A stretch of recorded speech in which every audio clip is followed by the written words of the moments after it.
Hey guys, welcome back to the channel. As I share some gameplay of my hardcore world, I'll also be sharing some interesting real-life Reddit stories that I found. This time, I gathered some revenge stories that get pretty crazy, and honestly, they're always satisfying to hear. So kick back, relax, and enjoy, whether you're winding down for the night, chilling, or just need something in the background. This first story is about a hotel worker who watched a cruel boyfriend humiliate his girlfriend in front of friends, only to turn the tables when it came time to decide who really controlled the room. When I worked front desk at a luxury hotel near downtown, I saw plenty of wild nights, drunken hookups, cheating scandals, you name it. But one particular shift still sticks with me. A group of young, wealthy-looking guys came in late one night. They'd clearly been drinking, but weren't stumbling or out of control. One of them came to the desk and told me about a woman at the bar who had supposedly been hitting on him nonstop, even after he said no. He claimed she had stolen his room key, and he wanted me to deactivate it so she couldn't get in. He gave me an oddly detailed description of her: height, body shape, hair color, even her dress, all while he and his buddies snickered behind him. Something about the way they laughed set off alarms in my head, but I followed protocol. I pulled up his reservation, deactivated the old keys, made him new ones after checking his ID, and even offered to move him to another room. He declined with more laughter, and they went upstairs. About an hour later, the woman he described came rushing in. She was barefoot, holding her heels, heading straight for the elevators. My relief had just started his shift, and not knowing the backstory, buzzed her in after she gave her room number and last name. It turned out her name was listed on the reservation as a secondary guest. When I called the guy to confirm, he laughed and said he forgot. Her name was on the room, but wanted it removed. He mocked me to his friends while on the phone, then told me she was banned. I asked if he wanted us to call the police to remove her, but he backpedaled and told me she'd get the hint. Not long after, she came back downstairs, sobbing on the phone to her mom and sister. That's when I learned the truth. She had come with her boyfriend to meet his old college friends. At dinner, she'd caught him hitting on another woman after they bet he wouldn't. He humiliated her in front of everyone, called her names, and left her stranded at the bar. She walked 2 miles back to the hotel in bare feet, only to be locked out. I gave her water, sat with her, and offered options. That's when she revealed something big. The room was being paid for with her credit card, not his. She had the job. He hadn't been able to find work since college, and he was living off her. Suddenly, everything made sense. I explained that since she was paying, she had full rights to the room. If she could prove it, she could kick him out and keep the room for herself. Not only that, but I could upgrade her to our largest suite, comp the night, and throw in a few extras: champagne, strawberries, full amenity access. She hesitated until I pointed out that upgrading her room meant we'd have to clear out the old one immediately. If anyone stayed behind, they'd be trespassing and we'd call the police. She showed me her card info, matched it with the reservation, and it all checked out. My coworker ran upstairs with a bell cart to grab her luggage while I set up her new keys. She went up to her suite, and almost immediately the phone rang. The boyfriend was furious. I told him there was no longer a valid payment on his room, so if he wanted to stay, he'd need to pay. Otherwise, he had 10 minutes before he was evicted. He screamed and cursed, but I calmly counted down the minutes. When he ignored us, we called the police. They arrived, went upstairs, and informed him and his friends they had to leave. The friends actually offered to pay, but I shook my head and said no. The cops backed me up, and the group was forced out. The boyfriend was the last to leave, dragging his bags and complaining that he didn't even get a luggage cart. His friends looked furious at him. Meanwhile, the woman was settled in her upgraded suite. She declined the champagne, saying she just wanted to rest. I never saw her again after that night, but I do know her ex kept calling the hotel to complain and even left fake reviews. None of it stuck. That's where this story finishes. What stood out most to me was how fast the power dynamic flipped. He strutted in laughing with his friends, and by the end of the night, he was the one being escorted out while she was resting comfortably in a suite. I also love how the coworker didn't even hesitate to grab her bags for her. Like, the staff quietly rallied behind her. The detail about him whining over not getting a luggage cart after everything, that just makes the ending even sharper. This next story is about a son who uncovered years of hidden family secrets after learning the truth about his biological father. Growing up, I always knew the man raising me wasn't my biological father. It wasn't some shocking revelation. Mom had told me from the start. The story she gave me was simple. My biological father didn't want to be a dad and walked away as soon as he found out she was pregnant. It stung, but I told myself it didn't matter because the dad I had loved me, and that was enough. Things changed when I was about 12. I started struggling with some health issues, and doctors kept asking for family medical history. That's when the gap in my background started to matter. Mom said she reached out to my bio father, but according to her, he refused to help. She told me he didn't care if I was sick or not, and that hit me hard. I'd get upset sometimes thinking about it, and my dad, the one who raised me, was the person who comforted me. He would sit with me and reassure me, saying I wasn't less loved just because of that missing piece. Still, every time I had to explain to a new doctor that half my medical history was blank, it reminded me of how little my biological father supposedly cared. Fast forward a few years, and my aunt, Mom's sister, pulled me aside. She told me that maybe things weren't exactly what they seemed, and that I should consider searching for answers myself. She wouldn't say more, but her words stuck with me. So eventually, I did a DNA test through 23andMe. The results connected me to a paternal aunt, and suddenly the story I'd been told all my life began to unravel. My aunt was shocked to learn about me. She insisted that her brother, my biological father, had no idea I even existed. She helped bridge the gap, setting up contact, and eventually, I met him face to face. When we met, he already had medical information ready for me.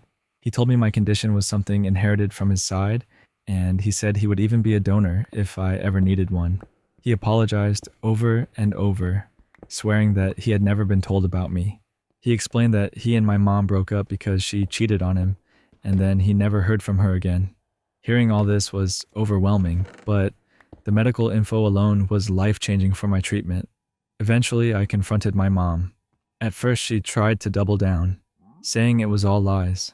When I pressed, she admitted the truth. She lied so she could build a normal family with my dad. She said she never told my bio father, even when I got sick, because she wanted to keep things the way they were. It broke something in me, and it broke something in my dad, too.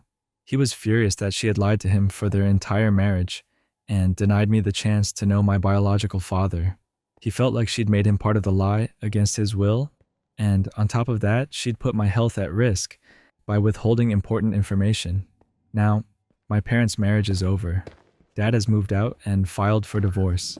My relationship with Mom is basically ruined, and my siblings, they blame me for the fallout, even though all I did was search for the truth. That's where the story ends. What gets me about this one is how long a single lie managed to ripple through everyone's lives. It's not just the health piece, though that's huge. It's the trust that shattered once the truth came out.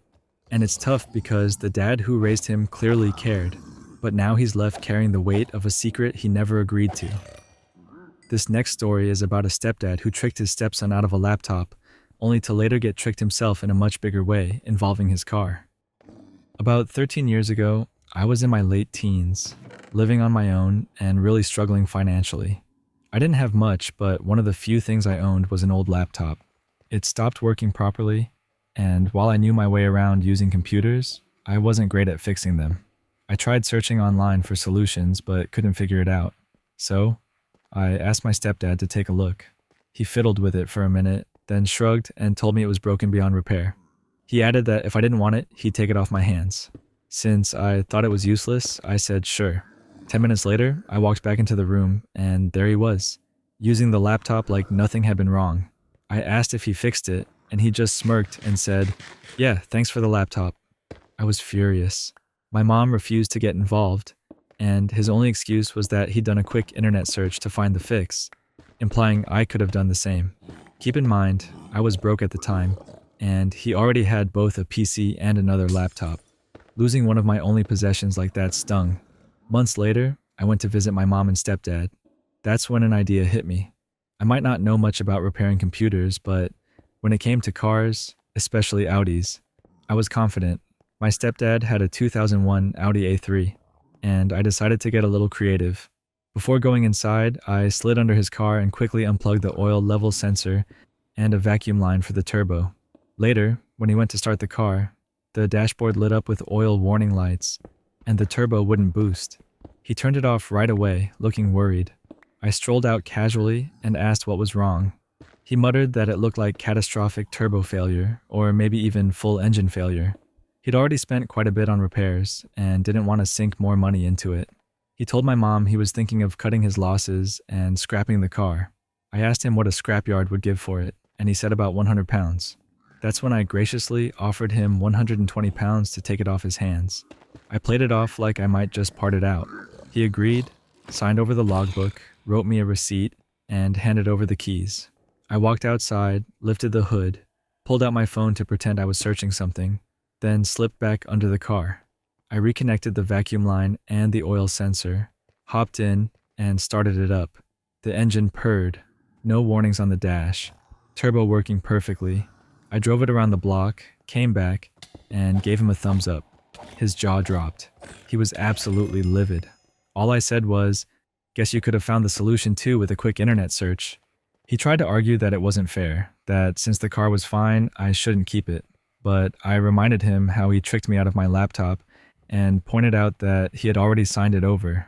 My mom just laughed and said she wasn't getting involved. To this day, I still have that Audi. It's practically in showroom condition and runs beautifully. That's where this story ends. What gets me here is the perfect symmetry. He took a laptop with a smug, "You should have Googled it," only to lose a whole car to the exact same line. It's the kind of quiet comeback that doesn't need yelling. The irony speaks for itself. And the fact you still have the car all these years later makes it feel like the win just keeps paying off. This next story is about a daughter who risks sneaking family Christmas treasures back from her father's house, all while trying to avoid being caught. It was 2020, the day after my sisters and I flew out to Pennsylvania to visit my dad. He lived with his mom, my cranky grandma, and her mean old cat, plus my aunt and her sweet kitten. My dad had been divorced from my mom for a while, and visiting him always came with a bit of tension. When he came home from work one evening, he asked where I was. My grandma, probably throwing in a jab about my purple hair or black clothes, told him I was in the basement. Sure enough, I was down there digging through boxes. I told him I was looking for some missing Christmas decorations. More specifically, I was searching for the mooses. The mooses were two stuffed decorations we'd had for as long as I could remember. A mama moose named Mary, holding a baby moose named Christmas, who sat in a red velvet sack with "Merry Christmas" stitched in gold. Every year, I was the one who set them on the couch so they could watch over the living room. But when my mom divorced my dad, she left behind almost everything out of fear, and the mooses stayed with him.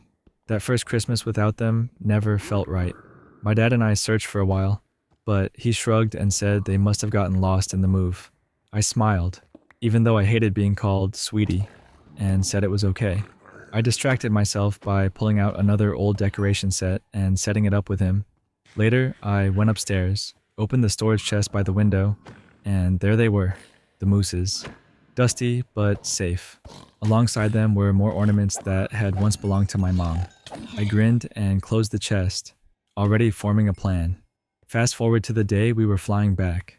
I carefully packed the mooses and the other ornaments into my suitcase, wrapped in my hoodie. But then came the nerve-wracking part.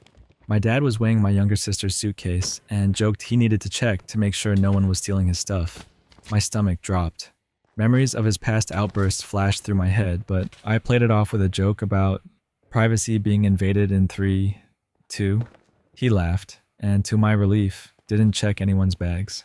At the airport, my sister's suitcase turned out overweight. My dad pointed to mine, telling me to open it so we could move things around. Inside, of course, were the mooses. My brain went into panic mode, but I smoothly grabbed my sister's suitcase instead, pretending to follow directions. He opened hers instead, and all was fine. I waved at my bag as it went down the conveyor belt, whispering a mental goodbye and good luck to the mooses. When we got back home, I gathered my mom, my siblings, and my grandparents. Everyone was chatting when I said I had brought back something for the tree. One by one, I pulled out the ornaments I'd smuggled back. My grandma gasped when she saw a wooden rocking horse she'd bought for my mom as a child. Then, for the big reveal, I unzipped the flap and pulled out the mooses. The room lit up. My sister and grandpa clapped, and my grandma laughed so hard she had tears in her eyes. but when I handed them to my mom, her tears weren't from laughter. She held the mooses to her chest, looked at me over their antlers, and mouthed, "Thank you." Then, with a kind of quiet finality, she set them down on the couch, right where they belonged. That story wraps up here. I think the best part of this story is how something so small, like 2 stuffed mooses, carried so much meaning for everyone. It's wild how traditions can hold entire memories inside them. Sneaking them back and then seeing the reaction from the whole family, that's the kind of thing that sticks with you forever.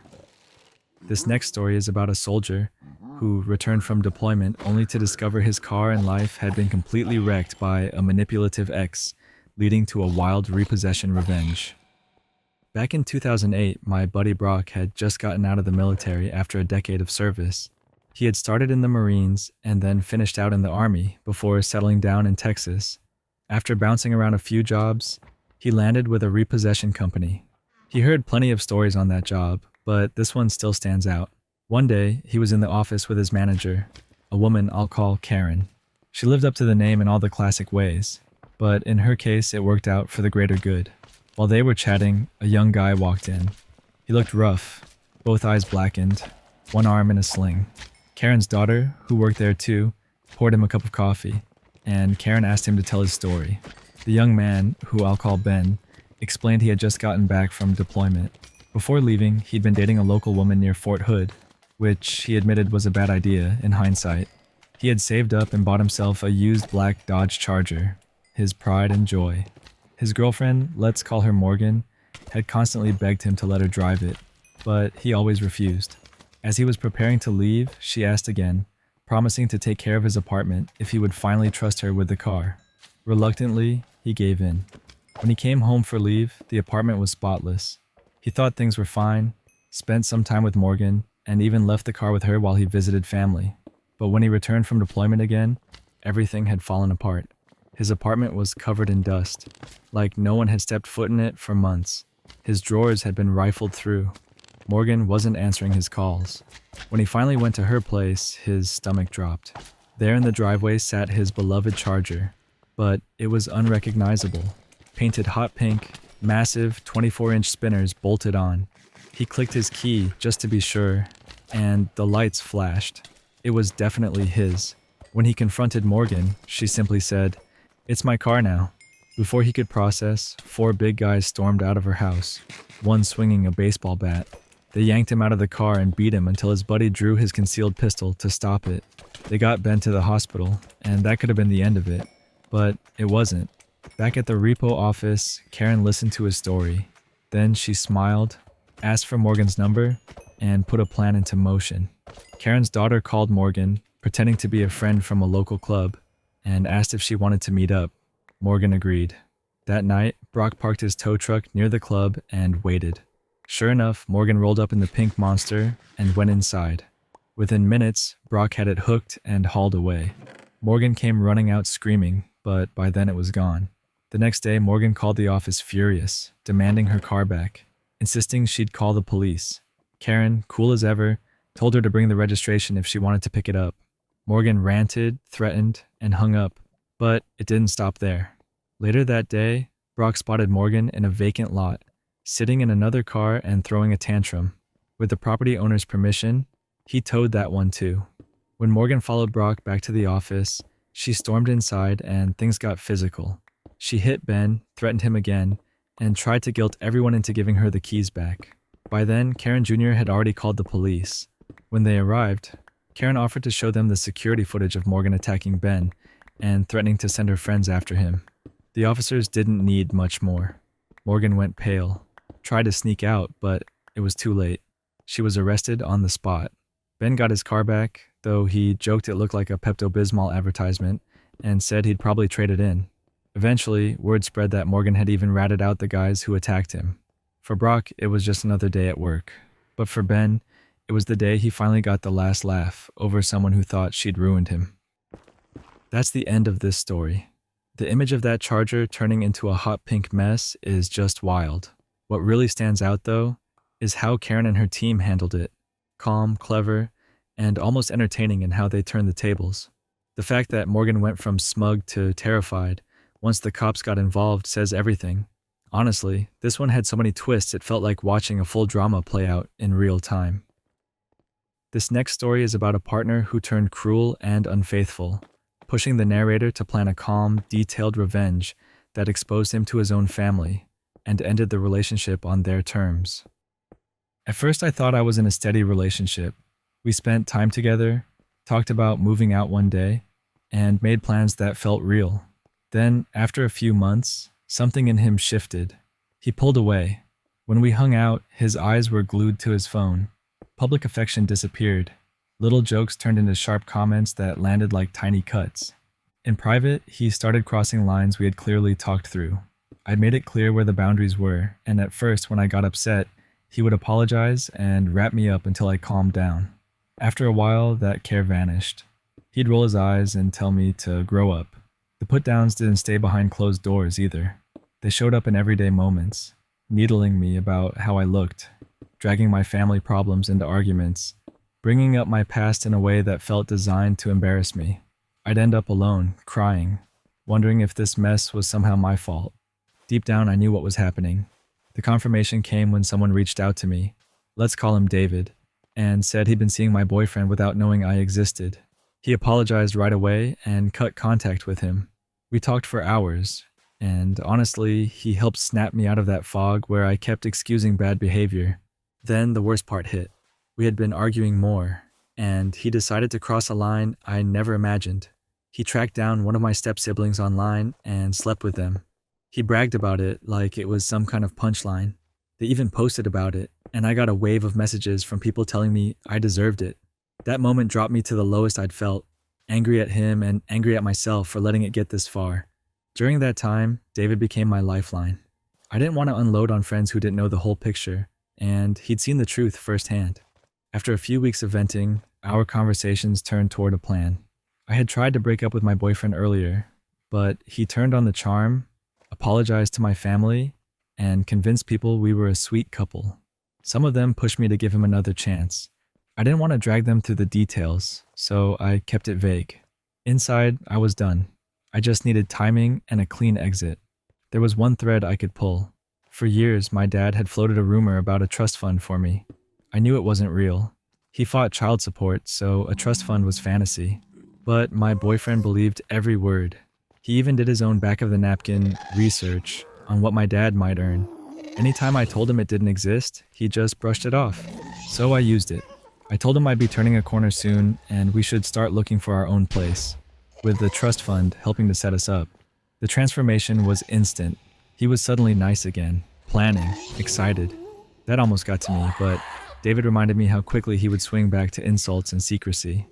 We shopped for apartments while, in reality, I was making a different plan. I took extra shifts and quietly set up to move in with my friend Emma.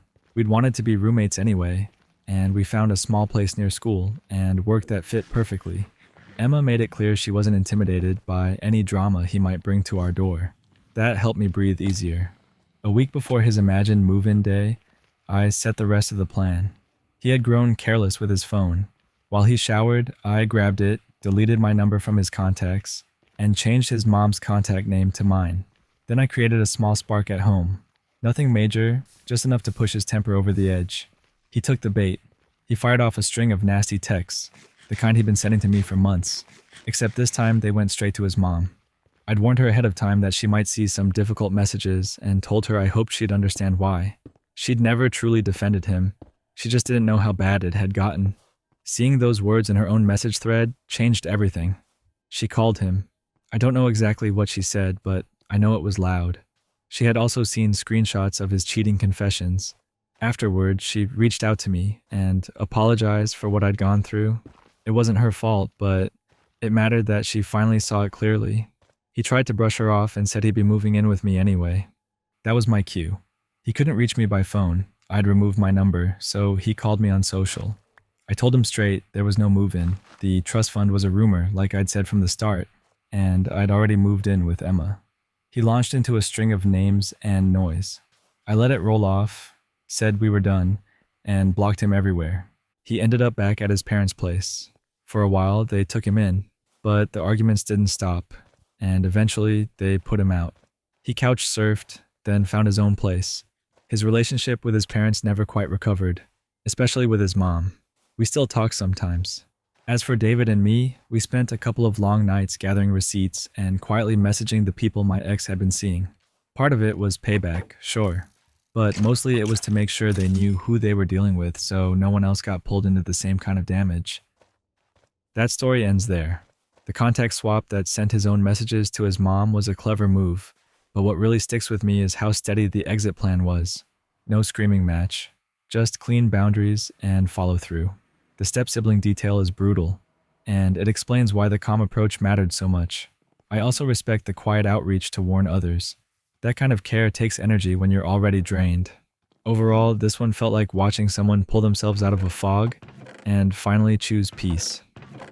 This next story is about a veteran engineer who refused to play along with a new office culture, got fired over a harmless email, and then used airtight paperwork and patents to turn the tables on management. I had a friend whose father was a mechanical engineer, seasoned, blunt, and the go-to person when projects went sideways. He wasn't into pep talks or team chants. He was into results. For years, his company valued that. He mentored new hires, hit deadlines, and quietly carried a stack of awards he didn't much care about. He also ran a small side business, fully disclosed and cleared with his employer, and he kept that work separate from his day job. Then the company got acquired.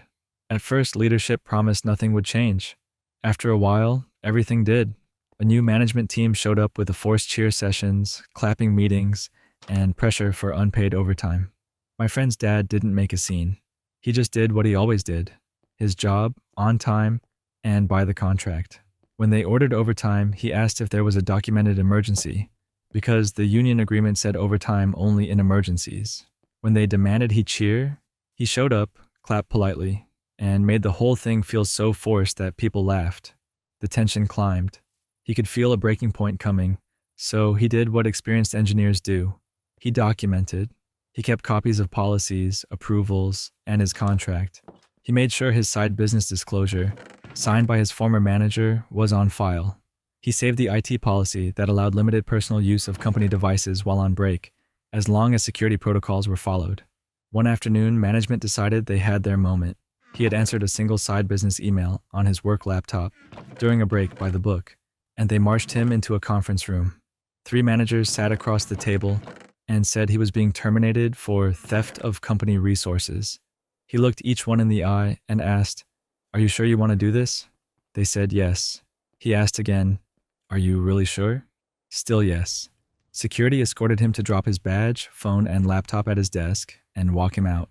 Once outside, he made 2 calls. First to his union rep, who immediately froze the termination and sent it to the labor board for arbitration.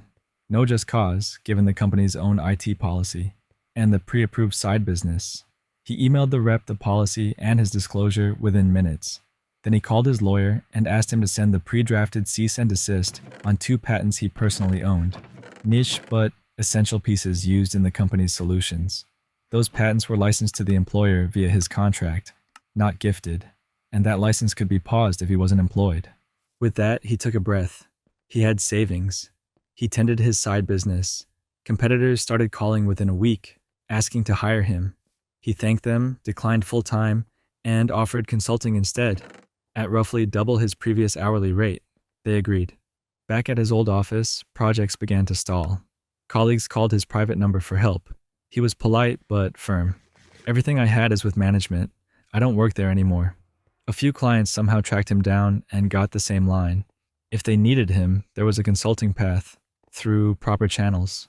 About 2 weeks in, a manager finally called, looking for answers. He declined. The manager raised his voice. My friend's dad replied, calm as ever, "I'm sorry, you must have mistaken me for someone who works for you," and hung up. The next week, HR phoned to say the termination was a mistake, and he could return to his job. He thanked them and declined again, saying he'd wait for the labor board's decision. If they needed help before then, he could consult at 6 times his previous hourly rate, accounting for taxes and admin costs. After a few days of haggling, they accepted. Then he reminded them about the paused patent license, which meant additional fees. Less than 3 weeks after they fired him, he was back at his desk, now as a consultant. 3 months later, the case reached the labor board.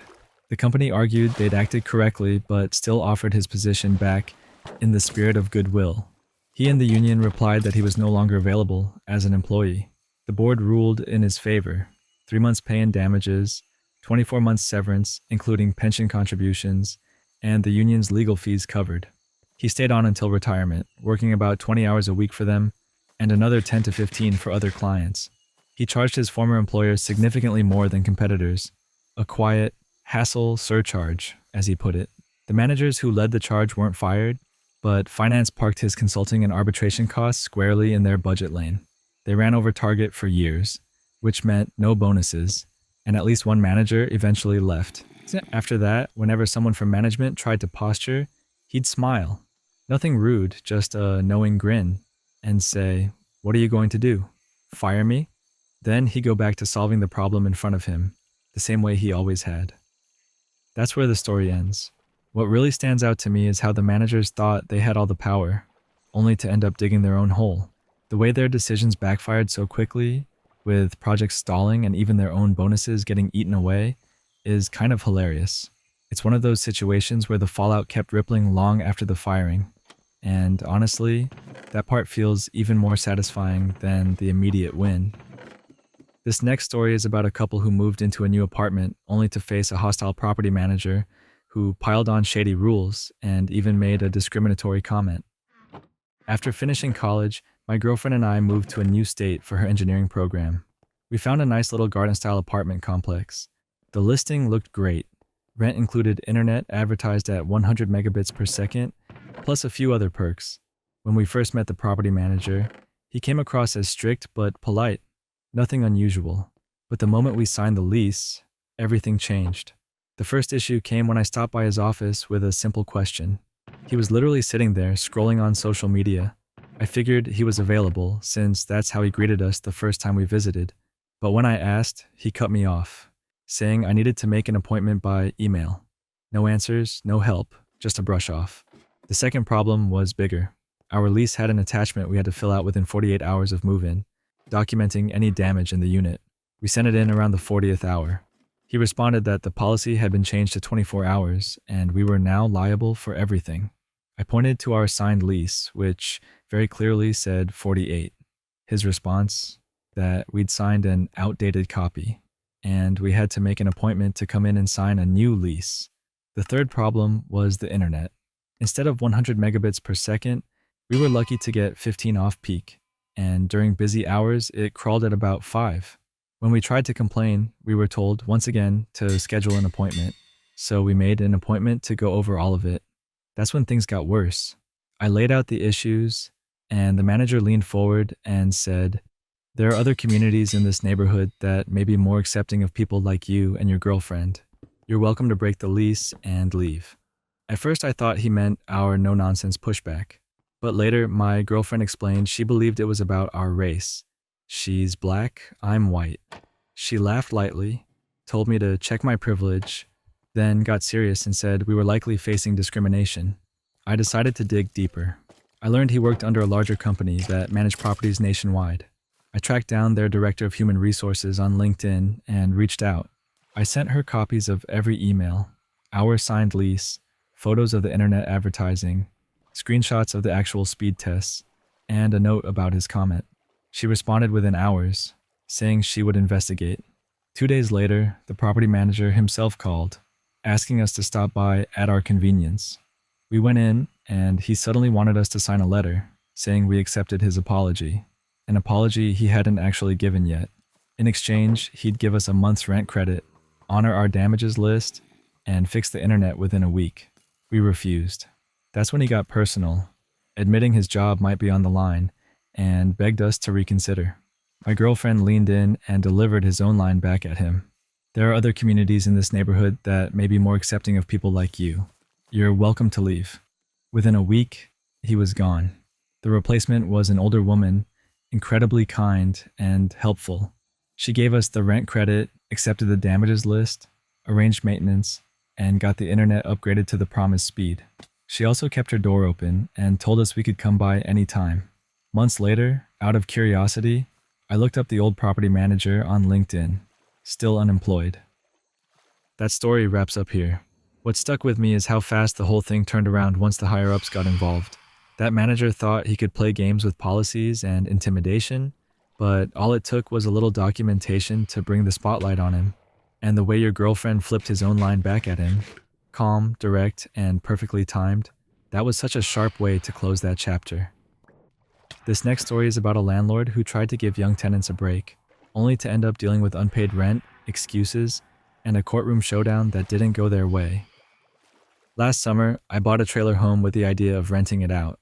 It needed a little work, so I came up with what I thought was a fair deal: 2 months of free rent in exchange for some basic fixes. The couple that moved in agreed to put carpet in the living room, hook up the hot water heater, and install a toilet. Since they had just had a newborn, I figured this was a win-win situation for everyone. The rent was only $450 a month to month, no lease, no deposit. After they did the work, I gave them the 2 months free as promised. Everything seemed fine at first. Now, here's where some state laws come into play. If someone doesn't pay rent for 3 straight months, they can be classified as squatters. That means the landlord doesn't have to fix anything and can padlock the place. On top of that, if someone's on house arrest and gets a formal eviction, it can actually count as a violation. Even if a tenant moves out, you can still get a formal eviction to cover rent owed. And while eviction bans were in effect during parts of COVID, cases that started before could still go through. Basically, it's all up to how the judge sees it. Fast forward 5 months, and still no rent. Yes, they were young, with a baby, and didn't have much money, but the husband somehow found $1,500 for a brand new engine for his project car. They were eating out, buying electronics, but not paying rent. By the time that 3rd month passed, I didn't do anything. I didn't even install the furnace like I had planned. If it weren't for the baby, I would have padlocked the place right then. At one point, they bragged about their tax refund. I gave them another chance to catch up, but they told me flat out that they knew their rights and were on a rent strike. Problem was, they didn't file anything with the courts, and they didn't set aside the money. They just stopped paying. When COVID hit, the husband lost his job, and I gave them more time. But once he went back to work, I asked again. That's when they told me to get lost. I finally gave them a 14-day notice to leave or face formal eviction. Honestly, I was trying to keep him from going back to jail for a violation and avoid putting an eviction on their record. They left, and I thought that was the end of it, until I saw the property. Everything they had installed, the things they got the free rent for, was ripped back out. The way they did it caused even more damage. That's when I decided to file the eviction in court anyway. Their defense was that I hadn't provided heat, so they went on strike. But since they never filed it properly, the judge saw right through it. They had taken out more value than they ever put in, and I was still owed rent. When they tried to attack my character, I mentioned something the court hadn't heard yet, that the husband had been on house arrest the whole time. Suddenly, the judge perked up. He asked if it was true, and they admitted it. The ruling came down in my favor. I was awarded 15 months of back rent, plus $2,000 in damages for what they broke pulling their stuff out. The judge also said he had no choice but to report the eviction to the parole officer. Fast forward to this month. His house arrest was officially violated, and he was taken back into custody. They even had the nerve to ask me to speak on his behalf, but I didn't. Now he's serving the rest of his sentence in jail, they have an eviction on their record, and they still owe me money. That's the end of this story. What really jumps out is how casually they thought they could play the system, bragging about knowing their rights without actually doing the legal steps. The moment the house arrest came out in court feels like the turning point. Everything flipped instantly. And asking you to speak on his behalf after all that, that's almost comical in its boldness. This next story is about a freshman who discovered his upstairs girlfriend had been using his debit card, and a chaotic no-contact breakup that turned into a Valentine's Day hearing with a surprise video reveal.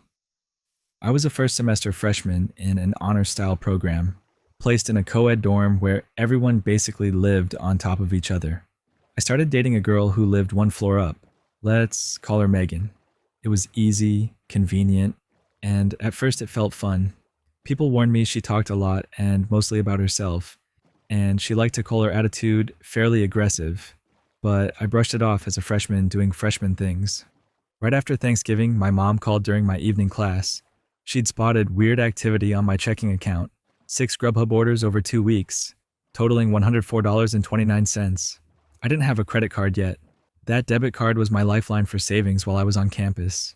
I barely spent money during the semester, so it stuck out immediately. At first, I asked Megan if she knew anything. She denied it and told me to cancel the card. After a long hold with the bank, I did. Then I reached out to Grubhub on Twitter and asked for receipts. They sent two, with the personal info redacted in a way that still clearly showed her name. To make it worse, one order was from that evening, like 2 hours old. She was probably still eating when I cut the card. The wild part is that both of us had unlimited dining plans paid for by our parents. The dining hall was a short walk away. There was no reason to order delivery, and definitely no reason to use my money to do it. When I texted her a second time, "Are you sure you didn't make those orders?" she fired back with a hostile message. Looking back on it now, that told me everything. My first plan was to gather proof. I thought about asking campus security for footage of the pickup that night. I didn't need to. Around midnight, she came to my door in tears and admitted to everything, then added that she'd been shoplifting too. I was exhausted, sent her away, and told myself I'd deal with it in the morning. By the next day, half the building already knew something was going on, mostly because Megan had started pre-telling her version to anyone who would listen. I texted her a breakup and decided to treat the $104 as a loss. I figured that was the end. 2 days later, she slipped into my room while my back was turned and started demanding her stuff, without naming what that meant. She tore around, left, then came back almost immediately, pounding on my door. The knocking got louder. Then the yelling started. Accusations and demands. Loud enough for the whole floor to hear.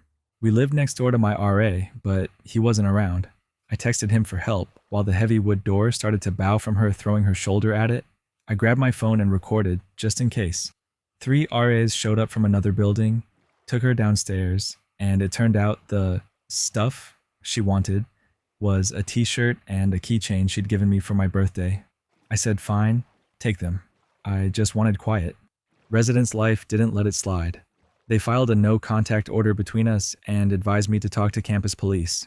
The officers recommended small claims court for the stolen money, which felt impossible without a car or cash to get off campus.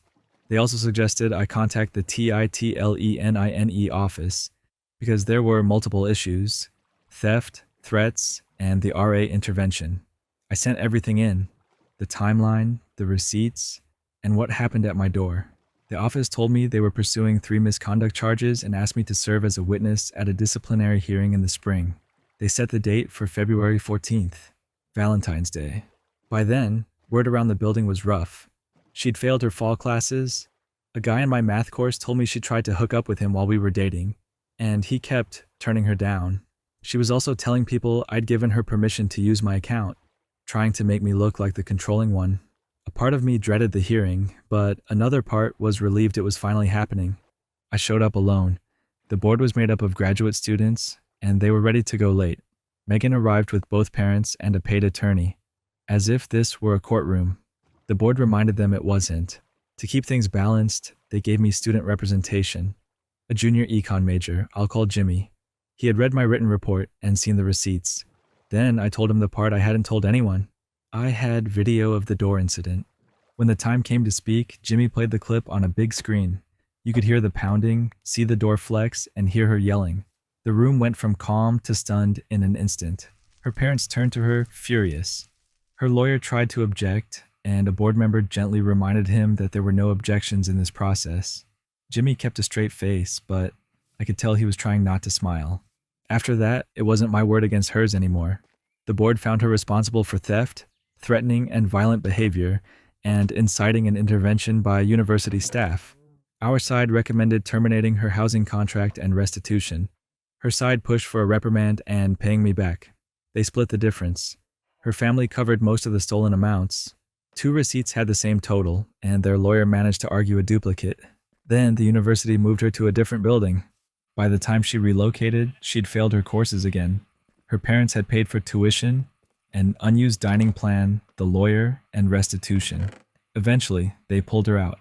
Last I heard, she came back part-time later on. The no-contact order is still in place. The math class guy and I are now friends. Jimmy and I connected on LinkedIn. And me? I I stopped dating anyone who proudly calls themselves fairly aggressive. That story wraps up here. The video reveal on Valentine's Day is such a wild detail, like the universe scheduled a truth-telling matinee. I also can't get over the board calmly reminding a paid attorney that it wasn't a courtroom while a student rep absolutely handled business. The clean flip from rumor to receipts felt satisfying in a low-key way, especially with the no contact still standing and everyone moving on. This next story is about a workplace rivalry where a jealous coworker tried to get someone fired, only to have her own secret catch up with her in the most brutal way. I was hired as an assistant manager at a company I was well qualified for. The owner wasn't around much. He had several businesses, so most of the day-to-day operations were handled by the general manager. She hired me, but she mostly worked second shift. Since I was on first, we didn't have much overlap. For training, I was paired with another manager named Eva. She had been with the company for about 5 years. At first, things were fine. We weren't close, but we got along, and after a few days, I was working on my own. Within a few months, I'd even implemented some new procedures that boosted sales. That's when things shifted. Eva's attitude turned resentful. She started nitpicking me for minor things and took every opportunity to remind me she had trained me. At first, I brushed it off. She wasn't my boss. I reported directly to the GM. What I didn't realize at the time was that Eva and the GM went way back. They had worked together for nearly a decade before this job. One day, right at the end of my shift, the GM asked to talk. She told me things weren't working out, said I was still making mistakes at 6 months in that I shouldn't be.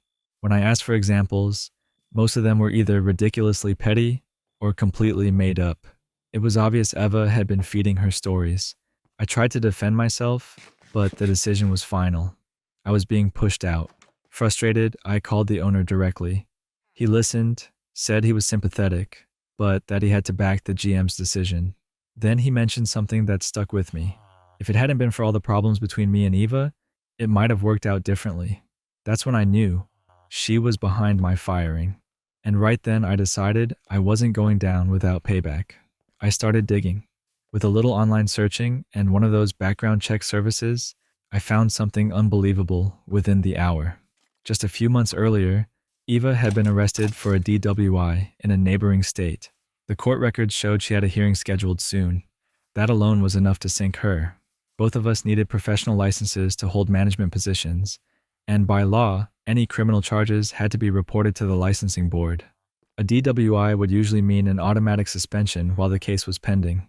I called the owner and told him what I found. It was news to him. Eva had kept it quiet, probably hoping it wouldn't catch up with her. The next day, the owner called back. Eva was fired. He thanked me for bringing it to his attention, apologized for how things had gone down with me, and offered me her position, with her salary. He asked me to come in the next morning to meet him and cover her shift. I didn't hesitate to accept. That alone felt like victory, but what happened the next morning took it to another level. I showed up extra early, met with the owner and the GM, and we agreed to move forward with a clean slate. About an hour before opening, I was in the back when I heard the front door chime. When I walked out a few minutes later, Eva was there, crying and begging the owner for her job back. She clearly had no idea I was in the building. When she finally saw me, her whole body froze. The look on her face was priceless. I walked right past her, gave her a grin, and stepped outside. A moment later, she came out too, avoiding eye contact completely. As she walked away, I called out, "Good luck on the 23rd. That was her court date. That's the end of this story. What stands out here isn't just the revenge, but how fast it all flipped. Eva thought she had the inside track with the GM, but one buried detail unraveled everything. The moment she realized you had her court date memorized must have hit harder than anything else. It's rare when karma shows up so neatly wrapped, but this was definitely one of those times.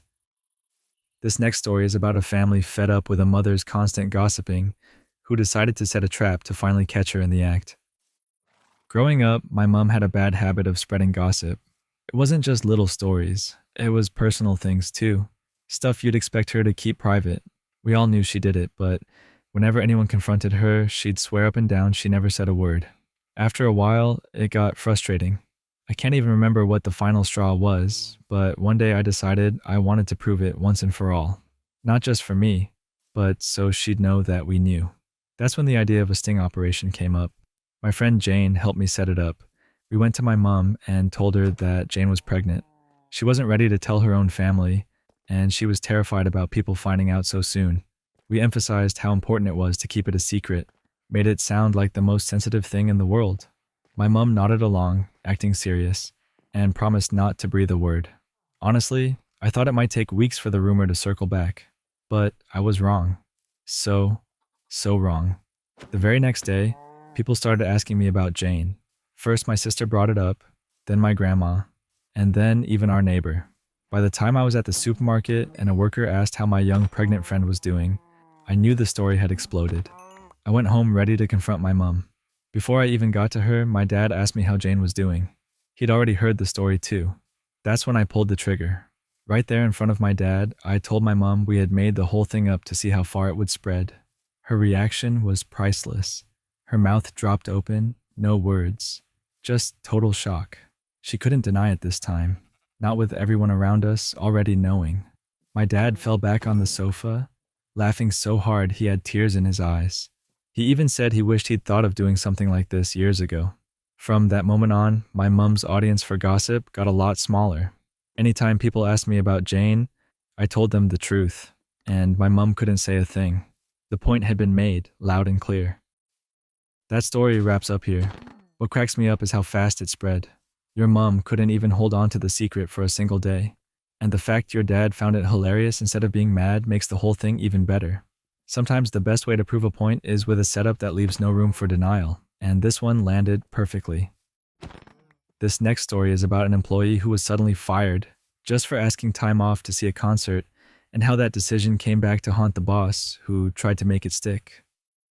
During my gap year, I landed a job at Company N. It was a small place, family run by a husband and wife, Dave and Karen, with their son helping out too. At first it felt pretty nice. Everyone knew each other, the atmosphere was relaxed, and it almost felt like being part of a little family. Things went smoothly for a couple of months, until one simple request turned the whole experience upside down. I'm a big fan of Slayer, and they were giving their last concert in my country. It was a once-in-a-lifetime chance. So, about a month in advance, I sent an email asking for the day off. I figured it was straightforward enough, but when Karen replied, her message threw me off. She didn't say yes or no, just told me that's not how asking for a day off works. Thinking maybe she wanted something more formal, I rewrote the request in a polished, professional way. Her response this time? I needed to really think through what I was doing. It still wasn't a no, but it was even stranger. I decided to stay hopeful, assuming maybe she just didn't like how I asked. The next workday, I showed up like normal. Before I could even say anything, Dave walked up to me and asked, "Do you still want to go to that concert?" Caught off guard, I answered honestly, "Yes." His response was immediate. "Okay, take off your vest and you can go home." I froze for a moment, realizing I was being fired on the spot. My coworkers looked over in shock, but I'm not someone who makes a scene. I handed over my vest, turned around, and left. On the bike ride home, the anger really started sinking in. When I told my mom what happened, we tried the emailing back and forth with the company for answers, but all we got were condescending, Karen-like replies that went nowhere. That's when I decided to look into labor laws. Turns out, in my country, immediate dismissal only applies for really serious things, like theft, fraud, refusing to work, or being physically unable to do the job. I hadn't done anything close to that. With that knowledge, I went to see a lawyer. He listened to the details and told me I was definitely in the right, so we prepared to take it to small claims court. On the day of the hearing, I showed up in a suit with my attorney by my side. Karen showed up alone, like she thought she didn't need backup. At first, she tried to stay professional, but as evidence piled up against her, she started losing control. She ended up calling me a spoiled brat and a few other insults I can't even translate into English. That was all the judge needed. The ruling came about a month later, and sure enough, I won. Company N had to pay me 6 months' worth of wages. It took a while to process, but seeing that money hit my account made every step worth it. And the best part? I still went to that concert. It ended up being not just the most memorable, but also the most profitable concert of my life. That's the end of this story. What sticks out to me here is how badly the owners miscalculated. Firing someone over a simple day off request was already over the top, but then walking into court unprepared while the other side had everything lined up, That was almost asking to lose. The fact that it all ended with 6 months' pay and a great concert feels like the perfect kind of poetic justice. This next story is about a student who caught their classmates stealing their work and came up with a clever plan to turn the tables during one of the hardest classes of their degree. Back in my undergrad years, I was in this really tough business information systems course. It wasn't like any of the other business classes we had taken before. It was technical, detailed, and required a lot of extra work outside of lectures. Most of the students in the class were struggling, and honestly, I was too. But I was determined to keep my GPA as high as possible. At that point, I still had a perfect 4.0, and I wasn't about to let it slip without putting in maximum effort. So I went all in. I made my own Quizlet sets, I read the textbook every single night, I worked ahead on assignments, and I did extra research online. After about a month of this grind, I started to feel like I was finally ahead of the curve. That's when things took a turn. One night, I was working in a designated quiet study room, hammering away at an assignment.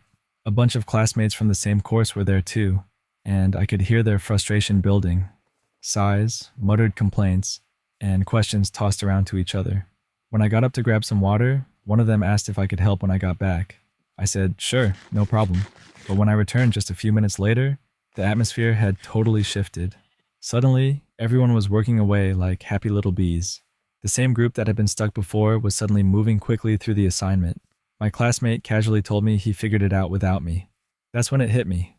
They'd gone into my laptop while I was gone and copied my work. And it didn't stop there. The very next day, no one seemed to need any help with the assignment. By the end of the week, it was obvious my stolen work had been forwarded to most of the class. That was the line for me. I didn't mind helping, but I hated being used like that. So, I came up with a plan. On the next assignment, I deliberately entered a wrong answer. Instead of writing $1,500, I changed it to negative $1,500. Then I set the same trap. I left my laptop unattended and stepped out for water. Sure enough, the copies spread like wildfire. By the time the professor graded everything, about 75% of the class had the wrong answer on that question. And I wasn't done yet. I doubled down for the midterm. The professor had warned us that he wouldn't adjust the grading weight unless someone scored unusually high, and everyone assumed the test was too difficult for that to happen. My plan was to study even harder, crush the exam, and block any chance of a grade adjustment. I even teamed up with one classmate I knew hadn't stolen my work, and we prepared together. When the test day came, I flew through it. I was the first one to leave the room, and I felt confident. A week later, we got the results. Papers were being handed back all around me, scores in the 60s and low 70s, even from the students who usually did well. Then mine came across my desk, 93%. Someone asked if there would be a curve. The professor just said flatly, nope. Then he announced that the highest score was 93. The average score was 71, which meant a lot of people didn't even reach the minimum passing mark for their program. I just sat there, trying not to smile too wide. After everything they pulled, I'd gotten exactly what I wanted. That story wraps up here. What I find funniest is how the class basically walked right into the trap, twice. Copying work without even double-checking it was already careless, but then acting like the course was unfair when their shortcut backfired? That's classic. And the fact that one solid midterm score was enough to ruin everyone's hope for an adjustment just makes the ending hit harder. This next story is about a family dealing with relentless online harassment, only for karma to show up in the most unexpected way and flip everything around. Back when my family was stuck in a messy custody dispute, a woman I'll call Leech decided to insert herself into the drama. She wasn't even related to the situation, but she was best friends with the person causing us the most grief. Together, the two of them created fake accounts, spread lies online, and tried to dig up dirt on me through mutual friends. Honestly, it was relentless. What made it stranger was that I'd actually known Leech in grade school. We'd even been casual friends at one point, but she took things to another level. She copied my display photos, turned them into cruel memes, and blasted them across a support page she ran with nearly 10,000 members. She also helped start multiple spin-off groups just to mock my family. Some of those I even had to get legally removed, with the police stepping in. It had been going on for months when the strangest thing happened. That Christmas, my wife's grandmother bought a few Nintendo 3DS consoles from a pawn shop as gifts for the great-grandkids. When my daughter opened hers, we discovered the memory card inside hadn't been wiped. Out of curiosity, I looked through it, and what I found stopped me cold. It was full of personal photos of Leech and her boyfriend. Dozens of them. Some were racy, most were just everyday selfies, but there was no mistaking who it was. It felt like fate had dropped this in my lap. I didn't want to go too far, but I decided to use it just enough to give her a taste of her own medicine. I set up fake profiles on different dating sites, uploaded her selfies, and even responded to a few messages so it looked believable. I never used the most private photos. I didn't want to cross that line, but I made sure there was enough out there to cause her some problems. To top it off, I had her phone number saved from a public comment she once posted, so I shared that too. After that, I just let it play out. At first, nothing happened. Her gossip page went quiet, which was strange. Then I noticed she'd hidden all of her old posts, and her boyfriend's profile had been scrubbed clean of her pictures. When I checked his page again, there it was. A furious rant about unfaithful women. That's when the real twist came out. Leech had been cheating on him with none other than the older brother of her best friend's husband. He only found out because random guys kept texting her, which led him to snoop through her phone. That's when he stumbled across the affair. The fallout was huge. He kicked her out, repossessed her phone, and pawned off her things, including that same 3DS, which is how it ended up in my daughter's hands in the first place. The woman who spent nearly a year helping someone else tear apart my family had managed to destroy her own life in the process, and all I had to do was let the dominoes fall. That's the end of this story. What gets me is how karma used something as random as a pawnshop 3DS to unravel everything. The whole thing could have passed through a dozen hands, but it ended up exactly where it needed to be. And the fact that her own mess came out not because of the fake profiles, but because of the text that exposed her affair, just makes it all the more wild.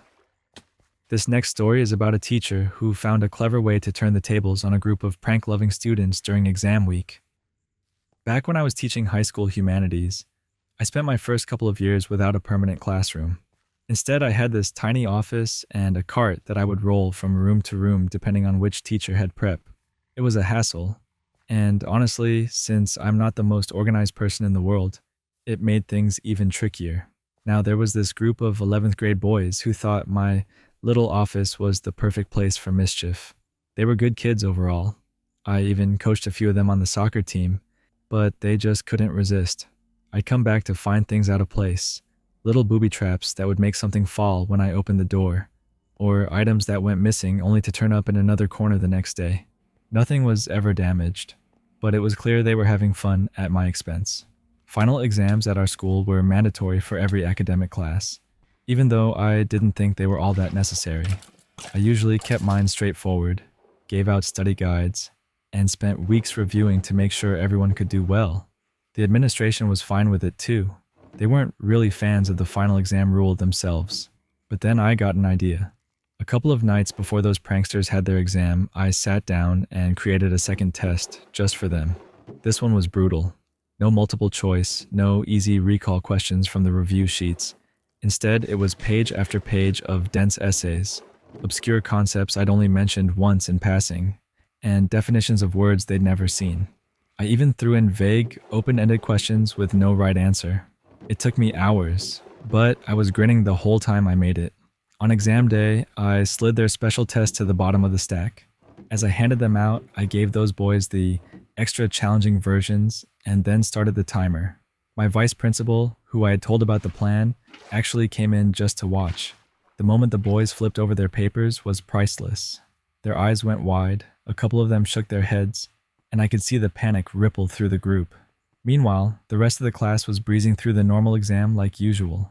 At one point, one of the boys raised his hand, clearly desperate to ask what was going on.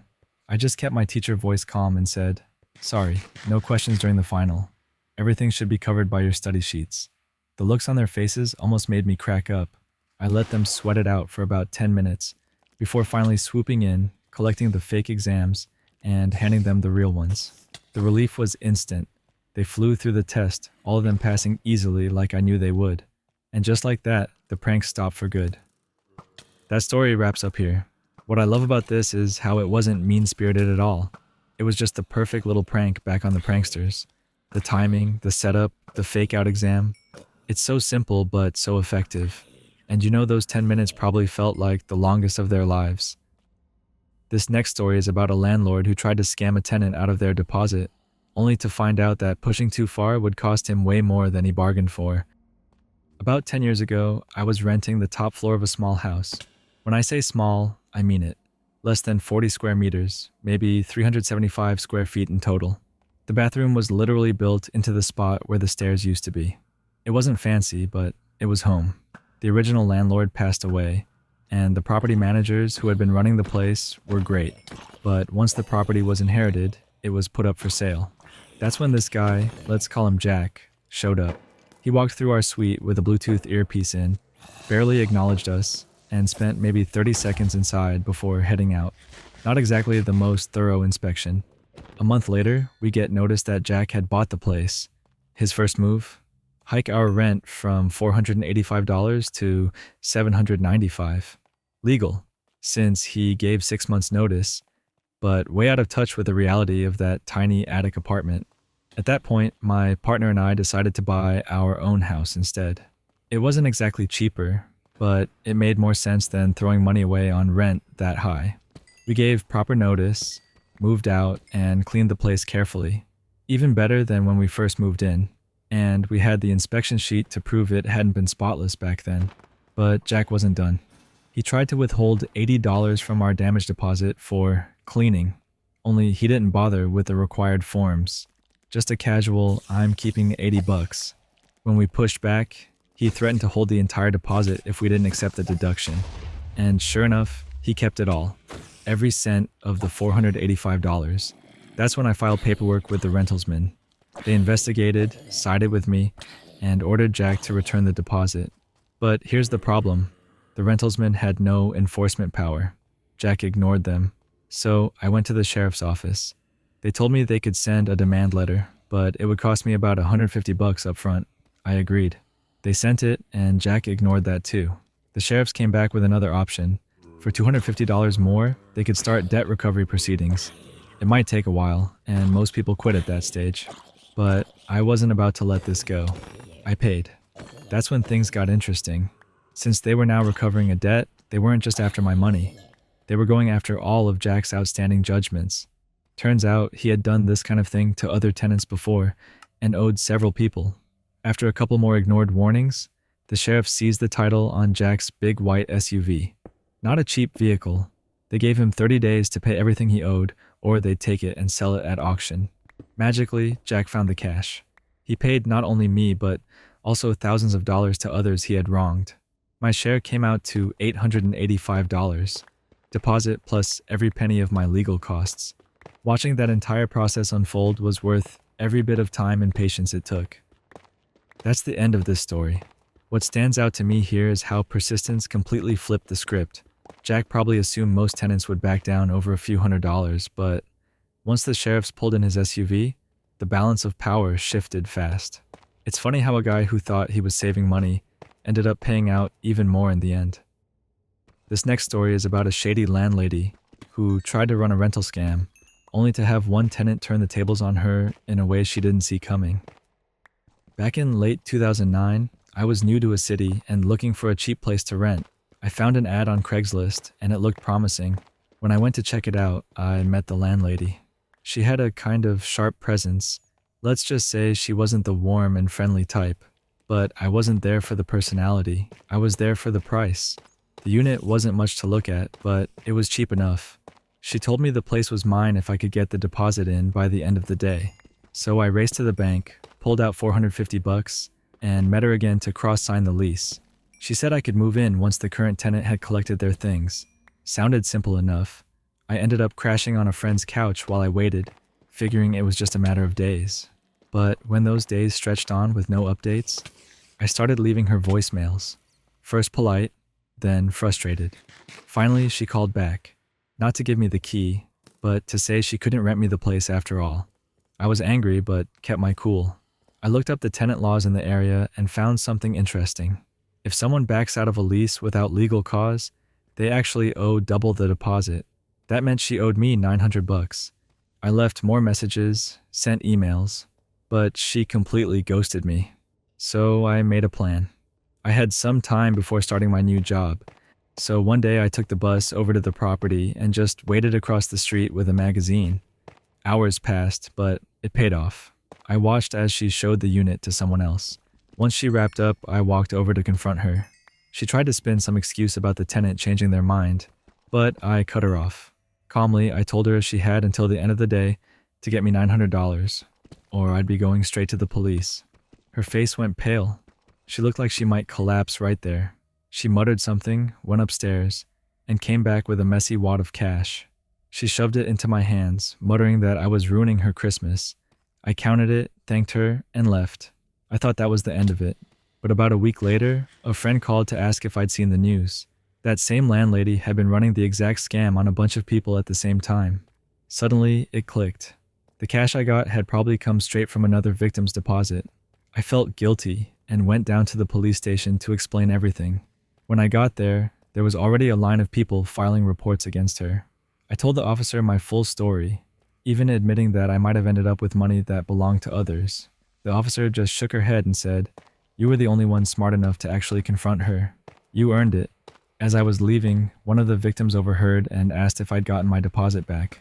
I told her sheepishly that I'd gotten double.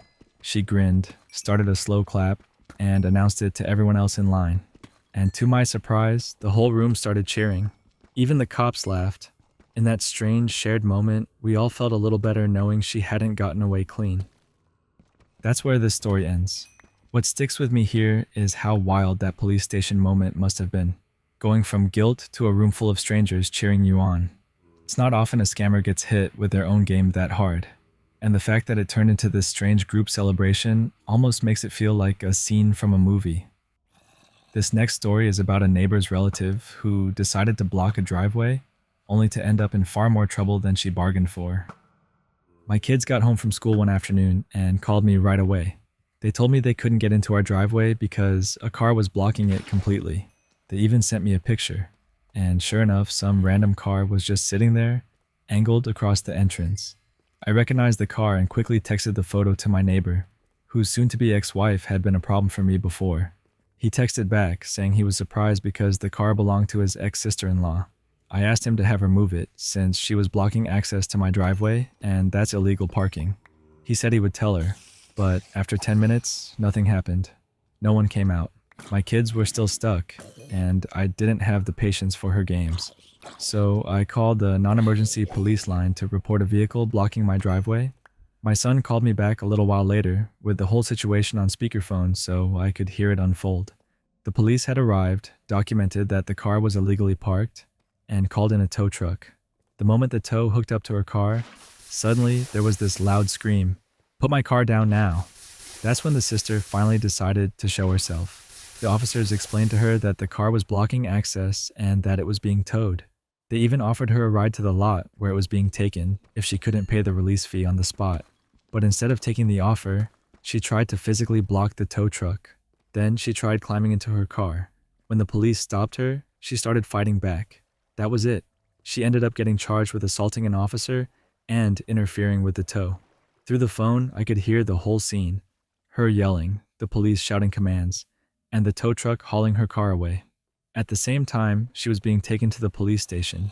To add some context, this wasn't the first time this family had caused me trouble. This same woman had trespassed on my property before, trying to use my pool without permission. Her sister, my now ex-neighbor, had tried to take packages that were clearly addressed to me, and even tried to get the town to force me to cut down trees that didn't need to be touched. Blocking my driveway was just the latest in a long list of stunts. That's the end of this story. What's wild here is how quickly something simple, like an illegally parked car, spiraled into police charges. All she had to do was move it, and instead she turned it into a full-blown scene. And honestly, hearing that this wasn't the first run-in makes the whole thing feel like it was bound to happen eventually.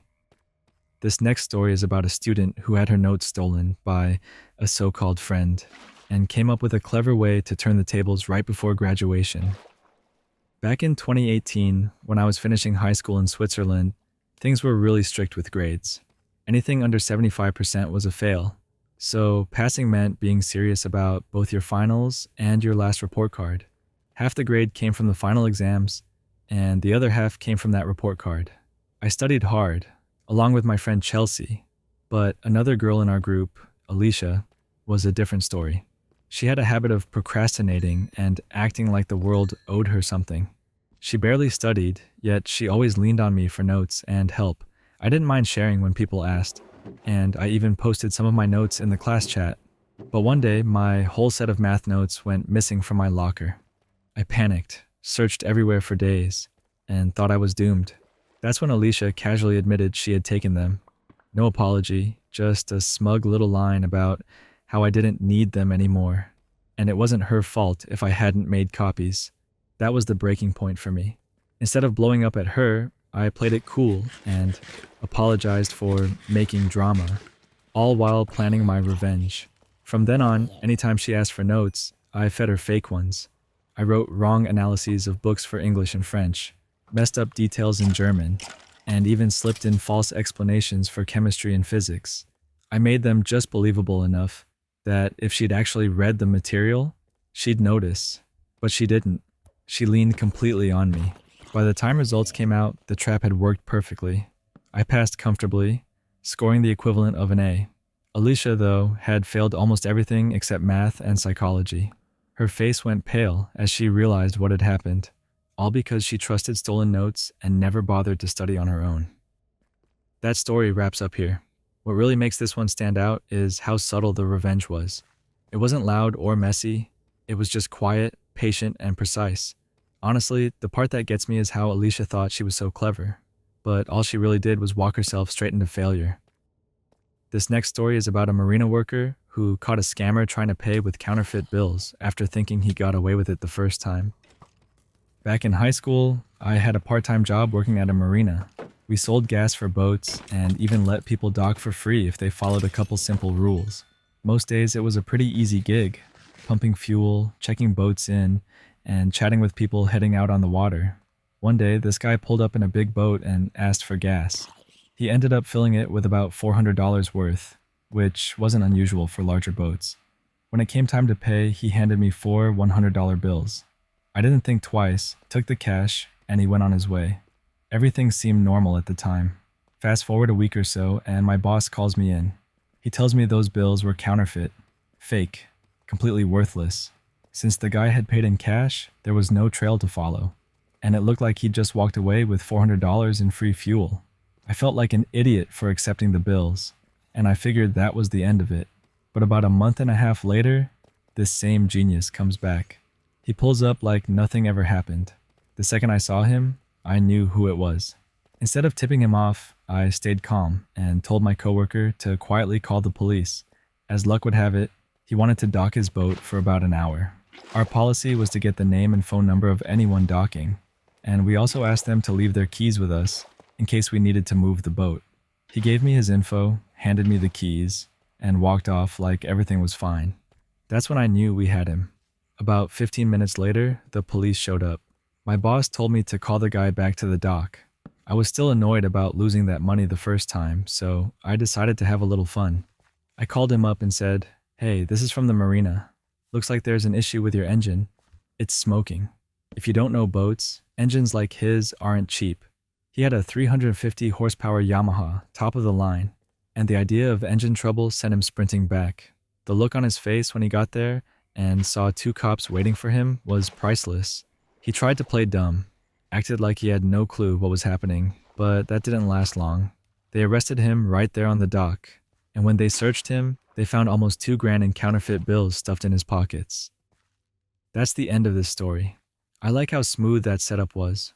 No chasing, no yelling, just patience, timing, and the perfect excuse to get him back to his boat.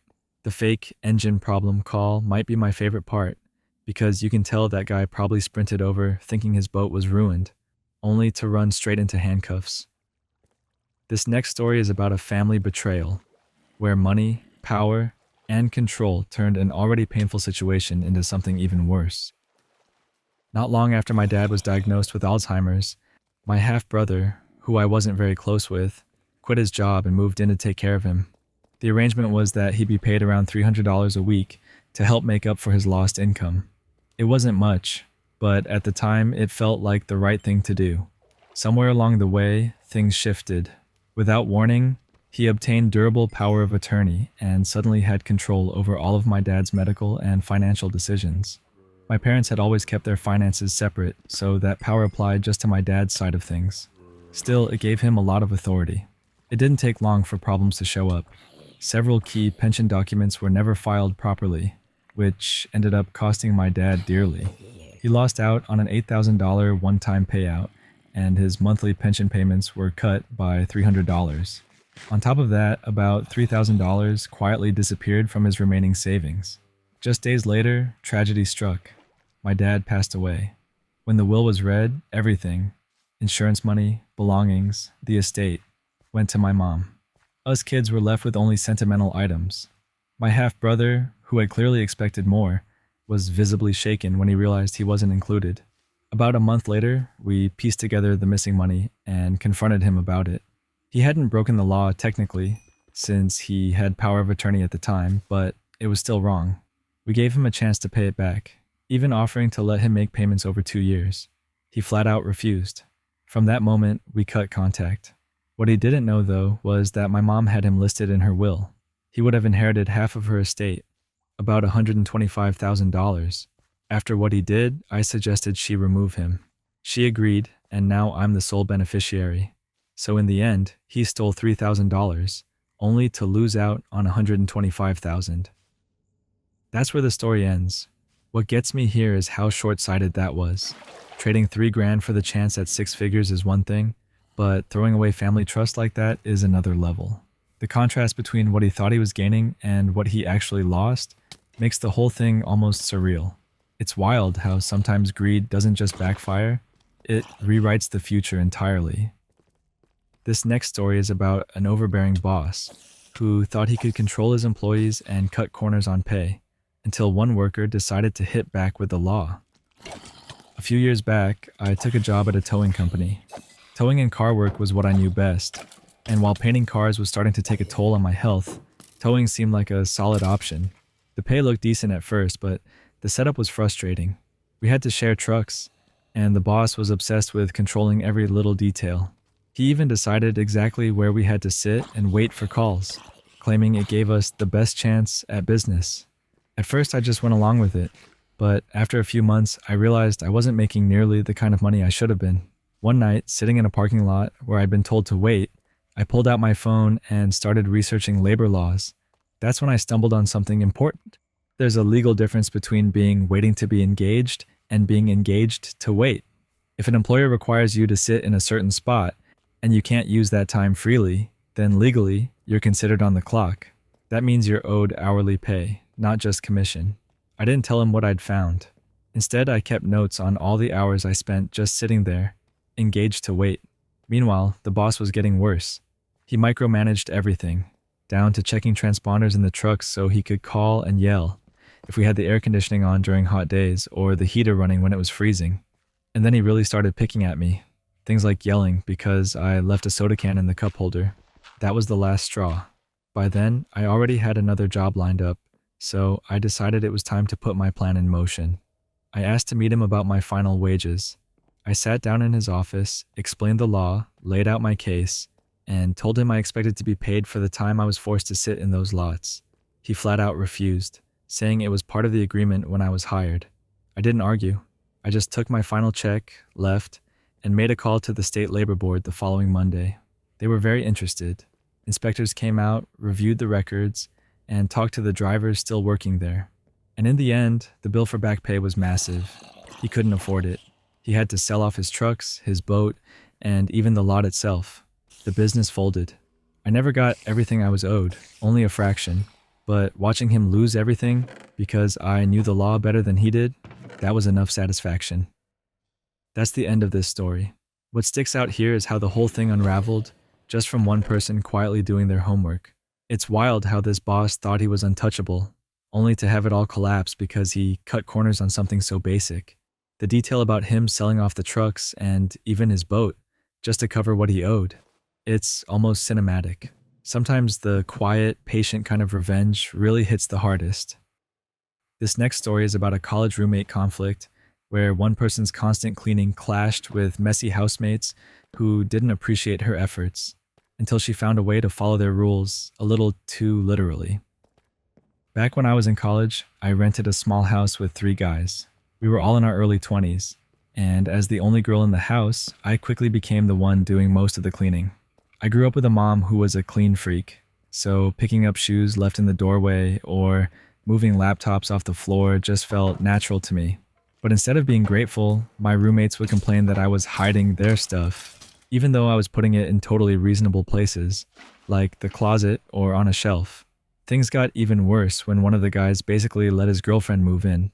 She didn't pay rent or utilities, but she was there constantly, using our one tiny bathroom like it was hers. She showered twice a day and filled the shower with her dozens of products: shampoo bars, conditioners, body scrubs, you name it. Cleaning around all of that was impossible.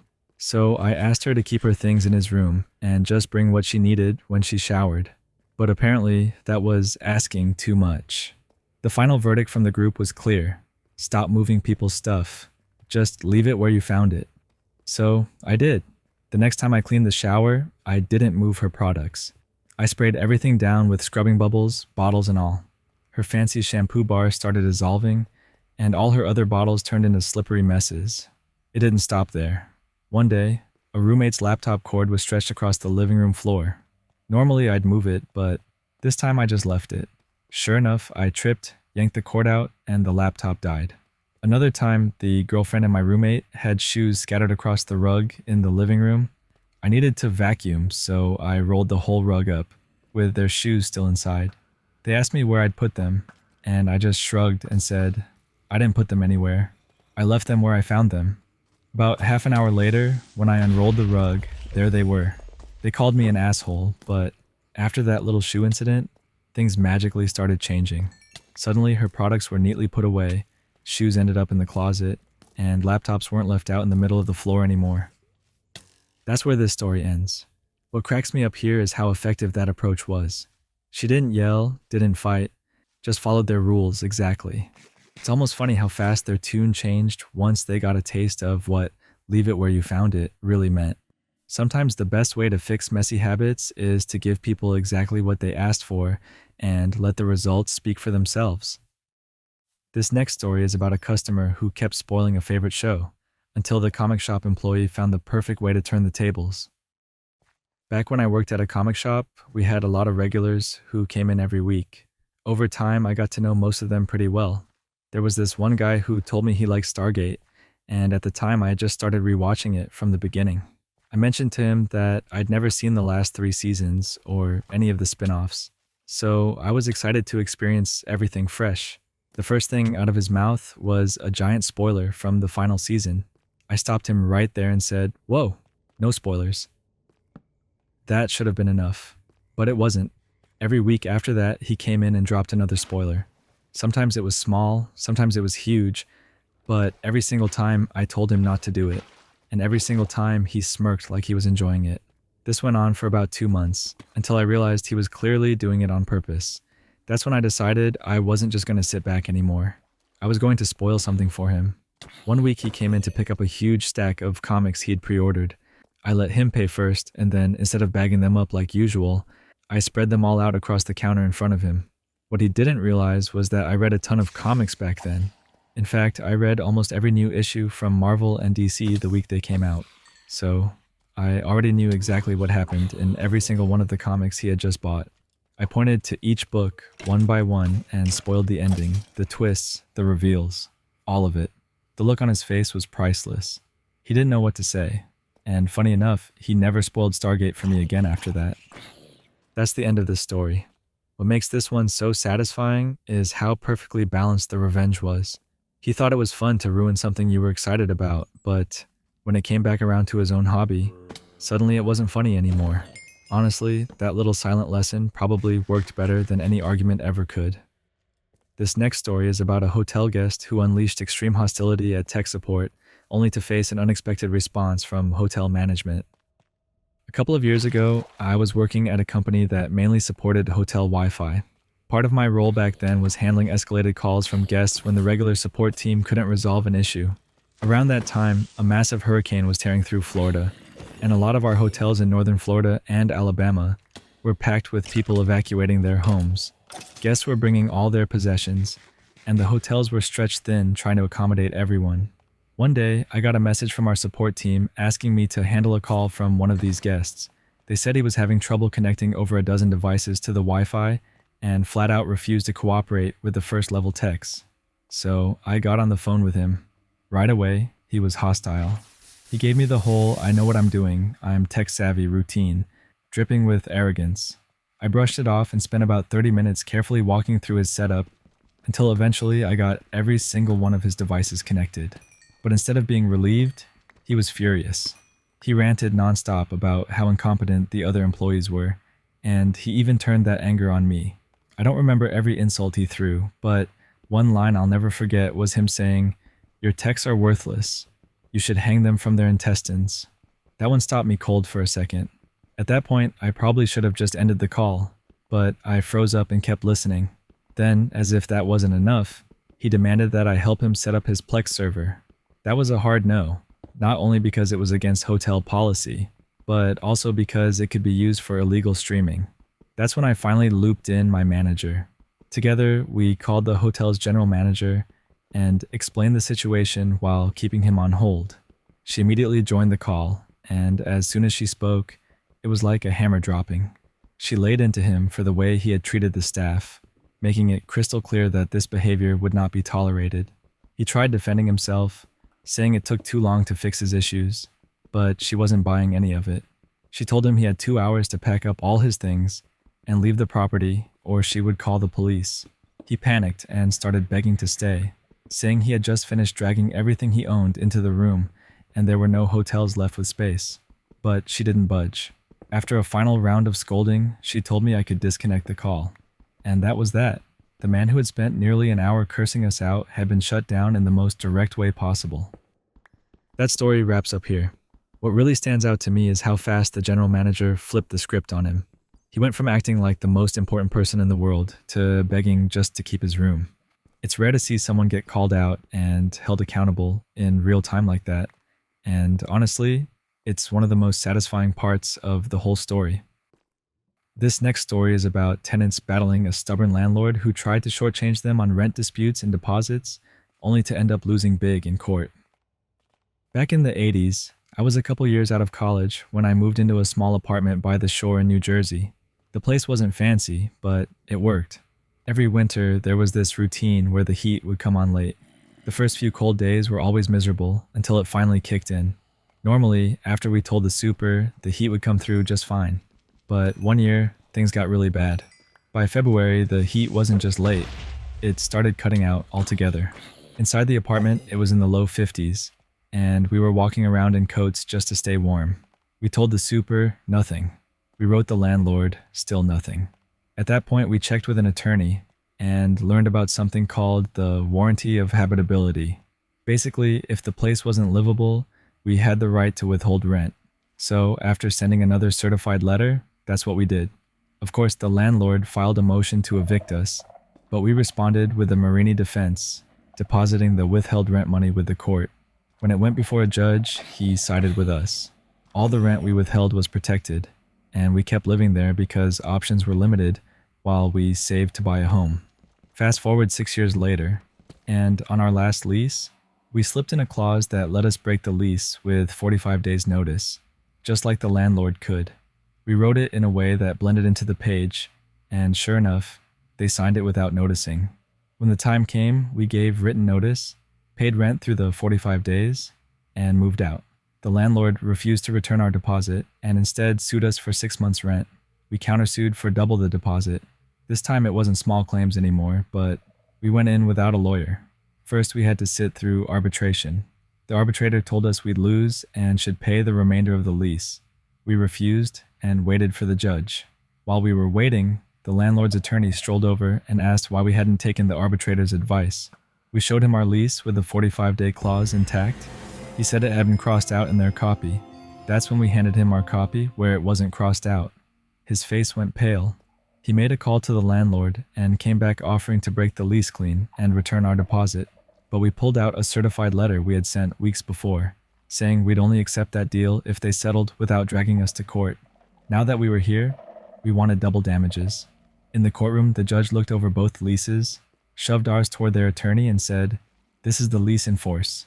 Watching their lawyer pace around like a chicken with its head cut off while trying to explain himself was priceless. The judge awarded us double damages. At first, no check came. Then we learned about something called chattel execution, which meant the sheriff could actually seize property from the landlord's office to cover the judgment. We filed for it. Weeks later, a check arrived from the landlord. But a month after that, the court called us again. Turns out the sheriff had already gone to the landlord's office, confiscated equipment, and auctioned it off. The money had been sent to the court. Since we already got paid, the court said they'd just return the extra to the landlord. The best part wasn't just winning. It was knowing the landlord had to sit there in his own office, watching the sheriff cart off equipment to be sold at auction, all for trying to cheat us. That's the end of this story. What really gets me here is how the landlord's arrogance came back around in the most embarrassing way possible. Not only did they lose in court, but they had the sheriff show up and strip their office like a repo job. That's the kind of sting you don't forget. And honestly, it makes the whole thing feel like justice with a little extra flair. This next story is about a scammer who tried to cheat a seller out of thousands of dollars by keeping both the money and the product, only to have the whole scheme collapse back on him in a way that couldn't have been scripted better. A couple of years ago, I had this guy emailing me nonstop about one of my custom arcade machines. He was picky beyond belief and dragged the process out for months, but eventually he went all in. He ordered an ultra deluxe, 4-player arcade cabinet wrapped in Star Wars graphics. The whole setup came to over $3,000, plus shipping. 5 days later, the machine arrived at his place in Melbourne. That's when I got a furious call. He said the freight company damaged it. I told him not to worry because I fully insured every shipment. I just asked him to send pictures of the damage. When I saw the photos, it was obvious. The damage was tiny. The console had shifted slightly, but it was an easy fix. I offered to send a contractor to repair it at my own expense. He refused. So I offered to have it collected, brought back to me, and give him a full refund. Again, he refused. Then I suggested paying him what I would have paid the contractor, around $250, so he could fix it himself. Still no. What he wanted was the impossible. A full refund while keeping the machine. I explained that insurance would never cover that. It would be like totaling a car for a small scratch. He didn't care. He filed a PayPal dispute claiming the item didn't arrive as described. PayPal froze my account, holding over $3,000. That's how they work. Guilty until proven innocent. I sent PayPal every transcript showing that I offered to fix it or take it back, but the buyer faked a return receipt. PayPal sided with him. Just like that, he had his money and my machine. I was furious.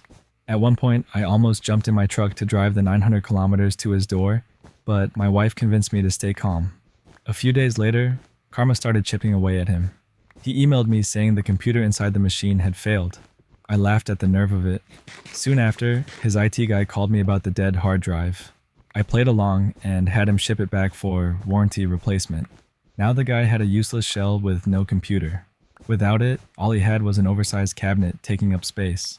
Then came the fake reviews, the calls, the back and forth nonsense. He listed the machine on eBay for $1,100, claiming it was masterfully built and flawless. I recognized it instantly. Using my wife's account, I bought it. When it arrived, I intentionally made it look badly damaged and filed a dispute. Just like he did to me, I demanded a refund. He caved, refunded me in full, and let me keep the cabinet. Now I had my machine back. But the universe wasn't done. PayPal finally reviewed my case in detail. They caught his fake paperwork and his messages where he admitted trying to scam me. They refunded me the original $3,000. At this point, I had my machine back and my money. When he realized what happened, he called me in a rage.